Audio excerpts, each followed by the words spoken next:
Merry Christmas!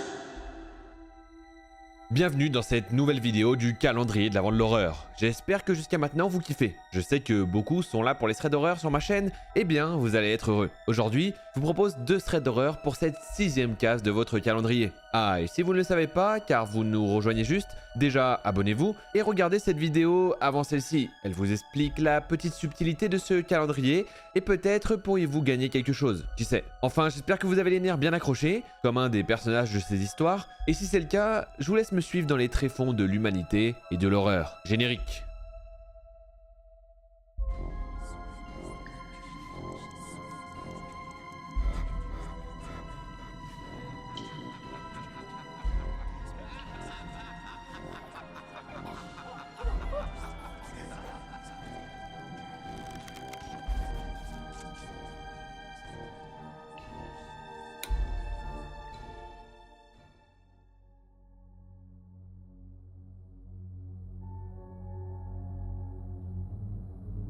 La première histoire, c'est celle de Lena, et elle a 26 ans, et elle souhaite partager une histoire réelle qui lui est arrivée lorsqu'elle avait 17 ans. Nous sommes alors en janvier, vers le 10-12, et à ce moment-là, il neige un peu chez elle, et il fait très froid. Cela n'empêche pas qu'avec sa meilleure amie Fanny, elle décide de s'organiser une petite soirée d'hiver entre meilleurs amis. Et elle compte d'abord manger dans le petit restaurant du village.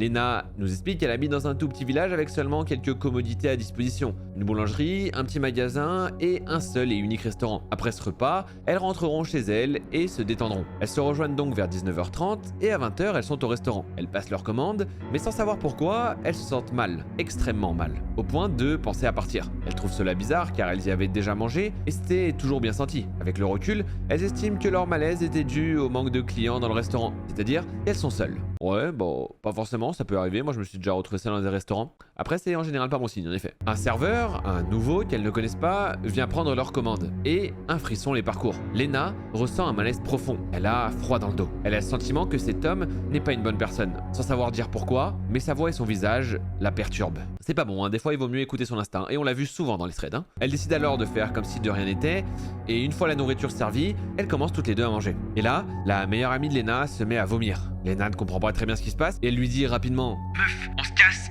ils ont mis je ne sais quoi dans la sauce !» Sans hésiter, Lena met de l'argent sur la table et elle part très rapidement jusqu'à chez elle. Elle n'habite pas très loin, mais pas tout près non plus, dans un coin reculé du village. Elles ont donc 10 à 15 minutes de marche. Dans la précipitation, elles ont oublié leur manteau, et il neige toujours, et il fait très froid. La meilleure amie de Lena se sent de plus en plus mal au point de s'évanouir juste devant la porte. Lena, frigorifiée, est quant à elle incapable de la porter. Elle la tire à l'intérieur du mieux qu'elle peut, et une fois à l'intérieur, réchauffée, son amie se réveille, allongée par terre, car Lena n'arrivait toujours pas à la porter. Sa meilleure amie est un peu perdue en se réveillant, et Lena lui explique ce qui est passé. Après ça, elle récupère leur manteau et elles s'en vont. Par la suite, sa meilleure amie nous clarifie quelque chose. Elle explique qu'elle travaille dans une pharmacie et il s'avère que dans la sauce, il y avait un médicament qui n'aurait pas dû s'y trouver. Elle l'a immédiatement senti et reconnu grâce à son goût, et en plus de ça, il était présent en très grande quantité selon elle. Elle explique alors que grâce au fait qu'elles sont pharmaciennes, elles ont échappé potentiellement à un danger. Car si elles avaient mangé sans s'en rendre compte, elles se seraient peut-être évanouies seules dans ce restaurant avec le serveur étrange. Car en fait, si sa meilleure amie s'est évanouie, c'est à cause de ce qu'il y avait dans le médicament. Après ça, elles ont quitté les lieux et elles se sont renseignées auprès des habitants du village. Et les habitants du village et des alentours leur ont tous dit que normalement ce restaurant ce soir-là était fermé. Elles ont été choquées en l'apprenant et elles ne savent pas vraiment à quoi elles ont échappé. Elles nous précisent cependant que cette histoire est 100% vraie. Alors, qui était-il? Que faisait-il là? Et qui essayait-il de piéger? Lena et sa meilleure amie sont-elles tombées dans un piège totalement aléatoire? Ou alors étaient-elles les cibles de dangereux psychopathes? On ne le saura probablement jamais.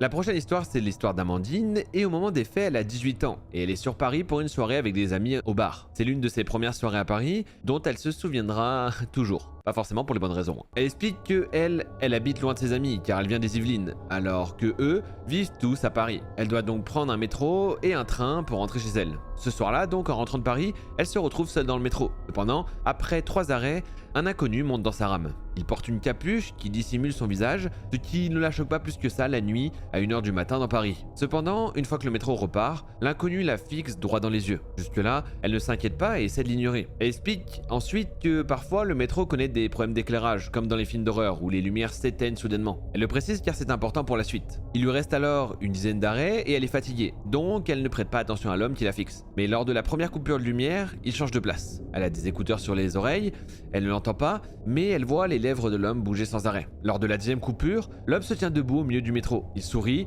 lorsque la lumière revient. Ok, lui il a vu un peu trop de films d'horreur et je sais pas s'il veut juste faire peur, mais je serais pas bien du tout. Hein. Elle commence alors à lui demander si tout va bien. Elle enlève ses écouteurs et il lui répond Oui, tout va très bien. Puis il laisse un silence et ajoute Pour moi. Et à ce moment-là, même sans coupure d'électricité, l'inconnu s'avance. Il mesure 1m80, est assez large, âgé d'environ 40 ans, et il est chauve. Pas compris ce détail, mais bon, il y est quand même. Voilà. Je sais pas ce que ça change, s'il avait des cheveux, ça aurait changé quelque chose. T'as quelque chose contre les chauves? Oh. Elle change alors de siège et s'assoit près d'une porte du métro et d'une alarme d'urgence. Elle explique qu'elle est dans le dernier métro et qu'elle ne veut pas prendre un Uber pour rentrer. Donc elle continue à essayer d'ignorer l'inconnu, même si son comportement est suspect. Oui, il est pas que suspect, il est totalement chelou. Ouais. En termes de corpulence, elle explique qu'elle mesure, elle, 1m90, qu'elle est très mince et qu'elle pèse environ 70 kg. Bon, au moins, elle a au moins sa taille à son avantage. Les arrêts passent et il ne reste alors que 4 arrêts avant sa descente. Et l'inconnu s'assied en face d'elle et commence à lui parler. Elle explique que ses propos sont incohérents car il lui demande ce qu'elle aime manger, comment elle préfère la cuisson de sa viande au restaurant, et toutes ces questions tournent autour de la chair animale. Puis d'un coup, il rigole et lui dit qu'il adore quand c'est saignant. À ce moment-là, elle se dit « D'accord, on parle de viande, mais tranquille, tout va bien, je descends bientôt. » T'as un sang-froid de fou, hein. Mais une fois sa phrase finie, il se relève, met ses mains dans ses poches pour en sortir un couteau.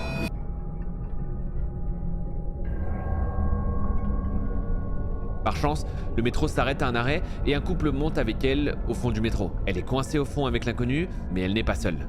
Puis en repartant, l'inconnu reste debout devant elle, son couteau dans la main, le cachant du couple tout en la fixant. Elle regarde un peu partout, faisant mine que tout va bien pour ne pas montrer à l'homme qu'elle a peur, mais elle garde un œil sur celui-ci qui la fixe avec son couteau. 2 arrêts avant le sien, elle se met à saigner du nez, comme cela lui arrive souvent, sauf qu'elle n'a pas de mouchoir. Par chance, le garçon avec sa copine au milieu du wagon la voit et lui demande si tout va bien. Elle répond que tout va bien mais qu'elle n'a pas de mouchoir. Il lui en propose un et elle se lève pour aller le chercher. Et à ce moment-là, l'inconnu râle et rigole. Il râle et rigole en même temps. Bon, c'est assez contradictoire mais bon, voilà. Elle se pose alors plein de questions. Elle se demande s'il rigole parce qu'il adore le sang, parce que d'après ce qu'elle a compris, ça lui plaît quand quelque chose saigne. Ou râle-t-il à cause du fait que son plan vient de foirer. Elle se dirige alors vers le monsieur qui lui tend un mouchoir et lui chuchote que cet homme ne veut pas son bien, qu'il est armé d'un couteau. Ainsi, par chance encore, sa copine voit sur le t-shirt de Amandine le logo Mercedes et engage directement la conversation sans réfléchir sur des voitures. Elle pense alors qu'elle a fait cela pour l'empêcher de retourner près de l'homme inquiétant et qu'elle reste avec eux. Ainsi, elles discutent ensemble jusqu'à l'arrêt du couple. Elle les remercie et dès qu'il se lève, elle se lève aussi et l'inconnu la fixe toujours avec un sourire. À l'ouverture des portes, elle se lève le plus vite possible et se dirige vers le wagon suivant, espérant qu'il pense qu'elle a disparu. Dans l'autre wagon, heureusement, elle est avec d'autres personnes et elle s'accroupit pour qu'il ne la voie pas. Mais lorsque le métro part, elle le voit la chercher sur le quai. Mon Dieu, horrible. Elle a potentiellement échappé à quelque chose grâce à un saignement de nez. Comme quoi, des fois, ça se joue à pas grand chose. Hein. Elle ne sait pas encore ce que voulait cette personne. Elle ne le connaît pas. Et d'après ce qu'elle a compris, ses intentions étaient de potentiellement la tuer pour la manger. Vu les discussions qu'ils ont eues. Elle suppose peut-être que c'est un cannibale. Bonne ambiance. Elle nous explique qu'étant un peu égarée parfois, elle n'a déposé aucune plainte ni aucun signalement, et elle a gardé cela pour elle. Cela fait 2 ans qu'elle vit avec, et maintenant le soir, elle se met toujours dans des rames de métro avec du monde à cause de ses expériences. Elle conseille alors de toujours prendre le métro avec d'autres personnes au cas où, en espérant qu'il ne vous arrive jamais rien. Et elle a bien raison, ça évitera que vous tombiez sur des cannibales, voilà. Des cannibales en plein centre de Paris. Je l'ai dit, c'est fortement possible puisque c'est la capitale, c'est donc là où il y a le plus de personnes et plus il y a de monde, plus il y a des chances qu'il y ait des gens fous. Et du coup, potentiellement des cannibales. Voilà. Bon, faites attention à vous quand vous prenez le métro, hein. J'ai pas envie d'entendre un fait divers d'un de mes abonnés qui s'est fait grailler, s'il vous plaît.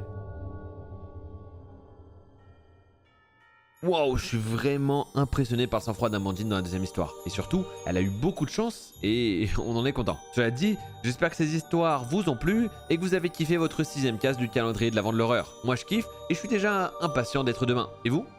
Et sur ce, je vous souhaite une excellente matinée, nuit, journée, ce que vous voulez. Et je vous dis à demain la famille. Tchuss.